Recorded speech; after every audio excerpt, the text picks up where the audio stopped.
Salut, c'est Thomas du site gagner-au-parisportif.com. Ravi de te retrouver pour ce nouveau podcast dans lequel on va voir aujourd'hui comment mettre plus d'argent de côté. Alors avant de commencer, n'oublie pas de t'abonner à la chaîne YouTube, au podcast sur SoundCloud, peu importe sur la plateforme sur laquelle tu te trouves. Ça te permettra de recevoir une notification dès la parution des prochains contenus et comme ça tu ne manqueras absolument rien.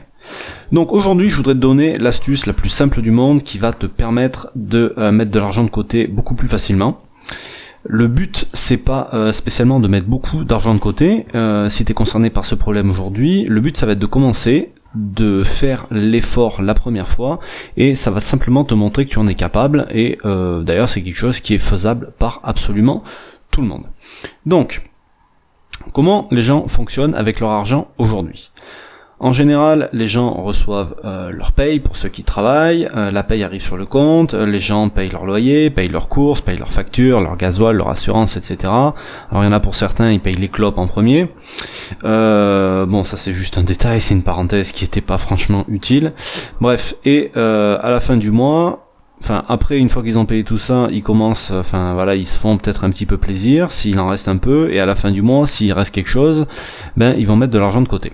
Par contre, s'il reste plus rien, ils vont rien mettre de côté du tout, et ils vont se dire, je verrai ça le mois prochain, ou le mois d'après, ou celui d'après, bref, quand il en restera un petit peu. Sauf que s'il en reste jamais, au bout d'un moment, tu vas jamais mettre d'argent de côté. Et donc ça, c'est un vrai problème. Parce que, au final, tu travailles pour quoi ? Tu travailles pour payer tout le monde, et puis pour manger, bien sûr, et tu penses à toi à quel moment en fait, parce que si t'as plus d'argent pour tes plaisirs, si t'as plus d'argent pour épargner, pour investir, que ce soit pour ta retraite, que ce soit pour tes prochaines vacances, pour changer ta voiture le jour où elle aura un problème, ou simplement pour la réparer, pour aller chez le dentiste le jour où t'auras un problème dedans, parce que ta mutuelle te permet pas de tout payer si t'as des frais chez le dentiste, chez l'opticien, fais tout ce que tu veux, t'as compris. En gros, si c'est toujours toi qui passes en dernier, t'auras jamais d'argent de côté. Donc, la seule solution, c'est pas la seule, mais la meilleure solution pour mettre de l'argent de côté, pour te faire plaisir, pour épargner, pour investir, ça va être de te payer en premier et avant tout le monde. Donc, t'as travaillé tout le mois pour toucher ton argent, ça serait quand même logique, quand ton argent arrive, que tu penses à toi en premier. Moi, ça me semble logique.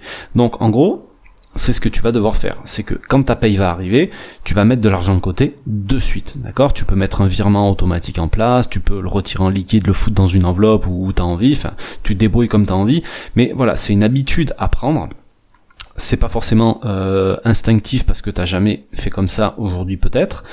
Et même tu peux faire simplement 5 € au départ, je veux dire c'est juste histoire de te montrer que t'es capable et de mettre le truc en place. Une fois que le truc est mis en place, après tu verras ça se fera tout seul et t'y penseras même plus. Parce qu'aujourd'hui quand t'as ton prélèvement de téléphone portable par exemple qui passe sur ton compte en banque, t'es pas là à surveiller quand est-ce qu'il va passer, le truc il passe et puis voilà tu continues de faire ton mois avec parce que dans tous les cas t'as décidé que t'allais le payer. Donc là c'est pareil, si tu mets en place un virement pour mettre de l'argent de côté pour toi, peu importe la raison, une fois que le machin il est passé et si en plus c'est le début du mois, tu vas devoir faire tout le mois avec et tu vas t'habituer, que ça soit une petite somme, une moyenne somme ou une somme un peu plus élevée selon tes moyens. Donc ne mets pas une trop grosse somme dès le départ si tu le fais parce que de toute façon ça risque de poser des problèmes. C'est juste histoire de voir que tu es capable au départ et ensuite tu peux l'augmenter petit à petit. Et tu te seras payé et cet argent après tu pourras l'utiliser pour faire ce que tu veux. D'accord ? Et tu vas finir le mois donc avec tout le reste. Et ça, si tu veux, c'est une des règles, c'est peut-être même la règle de base pour quand on veut épargner de l'argent, quand on apprend même à épargner, d'accord ? Et si tu veux ensuite faire fructifier ton argent pour l'investir, pour qui te rapporte des intérêts selon où tu vas le placer, si tu veux faire travailler ton argent, il y a des solutions. Et puis aussi tu peux apprendre à mieux dépenser ton argent pour qu'il t'en reste encore plus, que tu puisses en investir encore plus ou en mettre encore plus de côté, tu vois, et ne plus jamais être à court. Tout ça s'apprend, il y a des méthodes pour le faire, pour même se faire encore plus plaisir que ce que tu fais aujourd'hui, parce que si, admettons, tu veux faire du piano mais t'as jamais fait de piano, peut-être que tu vas arriver à optimiser tes dépenses pour pouvoir te sortir le prix de 2 ou 3 leçons de piano par mois, et ça va te permettre d'être mieux dans ta vie et d'augmenter ta qualité de vie, en tout cas de pas perdre en qualité de vie quand tu mets de l'argent de côté. Donc tout ça, on en parle si tu veux en savoir un peu plus dans une vidéo, là je te mets le lien juste en dessous de ce podcast dans la description, tu peux cliquer dessus, aller la voir.